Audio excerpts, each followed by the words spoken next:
ಈ ಪ್ರತಿಭಟನೆಯ ಕಾರ್ಯಕ್ರಮದಲ್ಲಿ ಭಾಗವಹಿಸಿರ್ತಕ್ಕಂಥ ವಲ್ಸೆ ಗ್ರಾಮದ ಹಾಗೂ ರೇಣುಕಾಪುರದ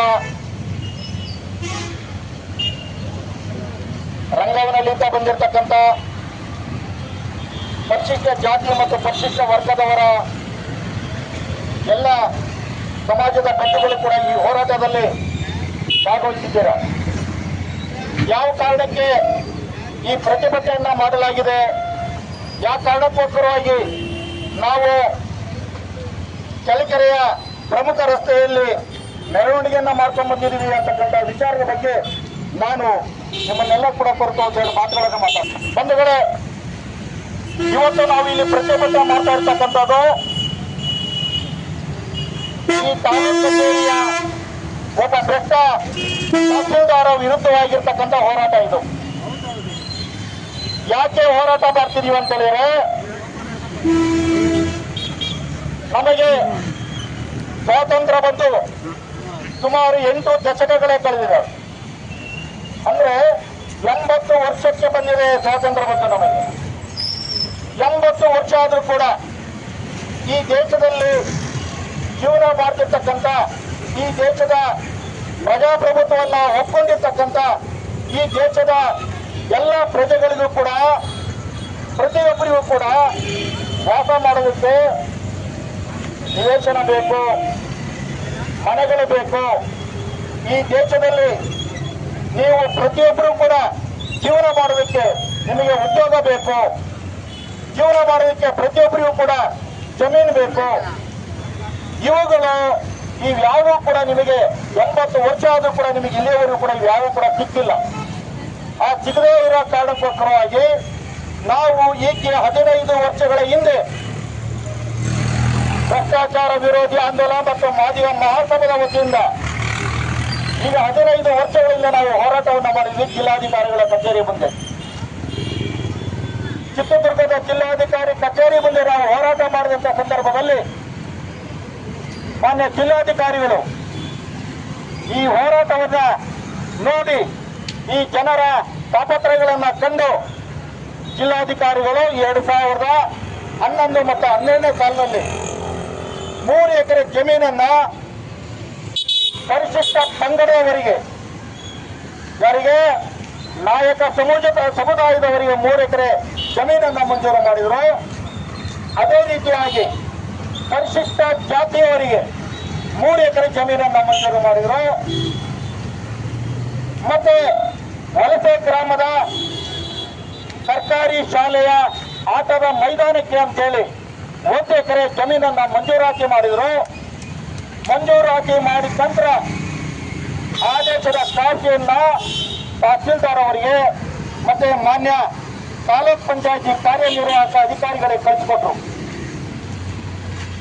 ಅವರ ಆದೇಶವನ್ನ ಪಾಲನೆ ಮಾಡಬೇಕಾಗಿರ್ತಕ್ಕಂಥ ತಹಸೀಲ್ದಾರ್ ಆಗಿರಲಿ, ತಾಲೂಕ್ ಪಂಚಾಯತಿಯ ಕಾರ್ಯನಿರ್ವಾಹಕ ಅಧಿಕಾರಿ ಆಗಿರಲಿ, ಇವರ್ಯಾರು ಕೂಡ ಇವರ ಆದೇಶವನ್ನ ಪಾಲನೆ ಮಾಡಲಿಲ್ಲ. ಇದರಿಂದ ನಮಗೆ ಗೊತ್ತಾಗ್ತದೆ ಅಧಿಕಾರಿಗಳು ಎಷ್ಟು ಭ್ರಷ್ಟರಿದ್ದಾರೆ.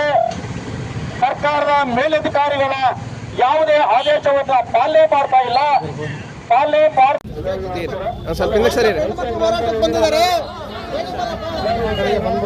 ಈ ಕಡೆ ಬಾಣ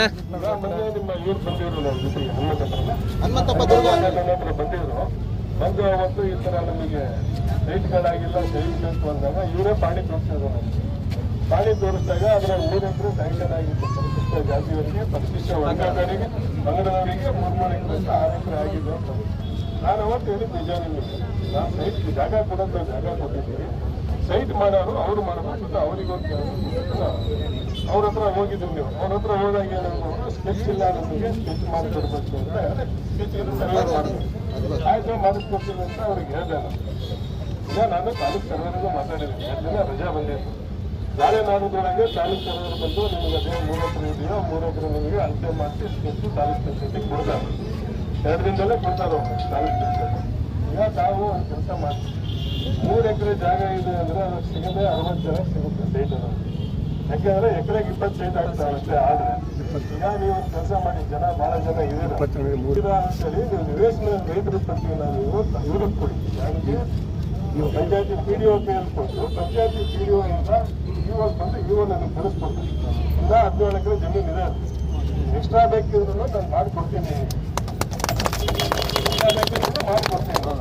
ದಯವಿಟ್ಟು ನಾನು ಹೇಳಿದ್ರೆ ಸರ್ವೆ ಸ್ಕೆಚ್ ಆಗಿದ್ದಾರೆ, ಇದು 2 ದಿನದಲ್ಲಿ ನಾನು ಮಾಡಿಕೊಡ್ತೀನಿ. ಸ್ಕೆಚ್ ಇದ್ರಾಗೆ ಸೀನಿಯಾಗಿ ಪ್ರಕಾರ 60 ಜನ ಬರ್ತಾರೆ, 60 ಜನ ಎಕ್ಸ್ಟ್ರಾ ಏನಾದರೂ ಬೇಕಿತ್ತು ಅನ್ನೋದು ಕೊಡಿ. ನೀವು ನಿವೇಶನ ರೈತರ ಪಟ್ಟಿ ಮಾಡಿಸಿ ನೀವು ಕೊಡಿ. ಕೊಟ್ಟ ಮೇಲೆ ಇನ್ನೂ ಎಕ್ಸ್ಟ್ರಾ ಜಮೀನು ಬೇಕಿದ್ರು ಸ್ಯಾಂಕ್ಷನ್ ಮಾಡಿಕೊಡ್ತೀನಿ. ಅದನ್ನೂ ಒಂದು ವಿಷಯ ಹೇಳ್ತೀನಿ ನಾನು ನಿಮಗೆ.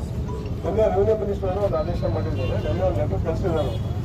ಏನಂದ್ರೆ ಅವ್ರ ಪ್ರಣಾಳಿಕೆಯಲ್ಲಿ ಹೇಳ್ದಂಗೆ ಜಿಲ್ಲೆಗೆ 50,000 ಅಂತ ಅವ್ರು ಹೇಳಿದ್ದಾರೆ. ಲೆಟರ್ ಹಾಕಿದ್ದಾರೆ, ಲೆಟರ್ ಹಾಕಿದ್ದಾರೆ ಅವರು. ಅದಕ್ಕಾಗಿ ಮೀಟಿಂಗ್ ಕರೆದಿದ್ದಾರೆ ನಮಗೆ. ಅದಕ್ಕೆ ಮೊನ್ನೆ ಮೀಟಿಂಗ್ ಆಗಬೇಕಾಗಿತ್ತು, ಯಾವ ಕಾರಣದಿಂದ ಆಗಿದೆ ದೂರ ಹೋಗ್ತಾ ಇದ್ದೀನಿ ನಾನು. ನಿಮ್ಗೇನಿದೆಯಾ ಸಮಸ್ಯೆ ನಾನು ಬಗೆಹರಿಸ್ತೀನಿ. 2 ದಿನದಲ್ಲಿ ಸ್ಕೆಚ್ ಮಾಡಿಸಿ ಬಗೆಹರಿಸ್ಕೊಡ್ತೀನಿ ನಾನು. ಆದ್ರೆ ನಾಳೆನೇ ಕಳಿಸ್ತೀನಿ, ಸ್ಕೆಚ್ ಮಾಡ್ತೀನಿ ಬಲ್ಲಿಗೆ ನಾಳೆನೇ ಕಳಿಸ್ತೀನಿ ನಾನು. ನಾಳೆನೇ ಕಳಿಸ್ತೀನಿ ನಾನು ನಿಮಗೆ. ಅಲ್ಲಿ ನಾಳೆನೇ ಬರ್ತಾರೆ ಸರ್ ಅವರು, ನಾಳೆನೇ ಬಂದು ಸರ್ ಅವರು ನಿಮಗೆ ಸ್ಕೆಚ್ ಮಾಡ್ಕೊಡ್ತಾರೆ. ಆ ಸ್ಕೆಚನ್ನು ನಾನು ತಾಲೂಕು ಪಂಚಾಯತ್ ಇವಾಗ ಕೊಡ್ತೀನಿ, ಅವ್ರು ಸೇರ್ಕಾರ ಮಾಡ್ತಾರೆ ಮಾಡಿ. ಎಕ್ಸ್ಟ್ರಾ ಲ್ಯಾಂಡ್ ಬೇಕಿದ್ರು ನೀವು ಕೇಳಿ ಬೇಕಿದ್ರೆ ಯಾರಿಗೂ ನಿವೇಶನ ರೈತರು ಯಾರು ಇರಬಾರ್ದು ಅಂತಾನೆ ಸರ್ಕಾರದ ಆದೇಶ ಇರೋದು. ಯಾರು ರೆಡಿ ಇದೆ ನೀವು ಮಾಡಿಕೊಡೋಕ್ಕೆ ಕೊಡಿ, ನೀವು ಪಟ್ಟಿ ಕೊಡಿ, ನಾನು ಮಾಡಿಕೊಡ್ತೀನಿ. ಎಕ್ಸ್ಟ್ರಾ ಬೇಕಿದ್ರು ನಾನು ಮಾಡಿಕೊಡಕ್ಕೆ ತಯಾರಿ.